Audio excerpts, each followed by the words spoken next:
Hey there, Paul Rhodes with a Maintenance Mindset Minute. At this year's HVAC Excellence Educators Conference, there was a manufacturers roundtable, and several different manufacturers of, in some cases, competing equipment all got on stage and answered questions about their product and how it's used in the world. Now, as an apartment maintenance educator and as an apartment maintenance technician, there was a lot to take from this particular discussion.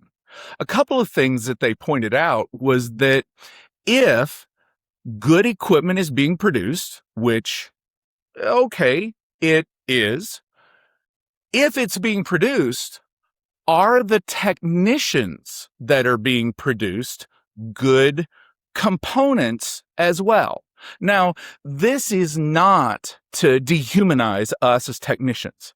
Actually, it was a philosophical way of looking at the fact that the equipment is one part of the longevity for providing comfort for residents and for customers and homeowners, wherever that equipment was designed for. But the technicians are another piece of that puzzle. Equipment will eventually fail. You've heard me say it before on Maintenance Mindset. Entropy is job security. And for a maintenance technician, that is not more true than it is right now. You see, heating and air conditioning equipment is becoming obsolete in part because it's getting old and we've run it for as long as it can. It's also becoming obsolete in part because, as this roundtable, all of the manufacturers agreed, preventive maintenance is not being performed by manufacturer standards.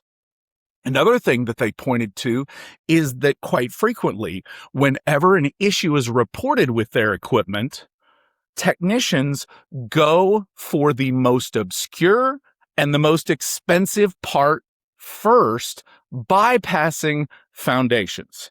One of the things that they talked about is the lack of ABC, airflow before charging. I know that within the apartment industry, we have an issue with that as well. Stay tuned. I'll talk more about air conditioning issues and problems in future episodes.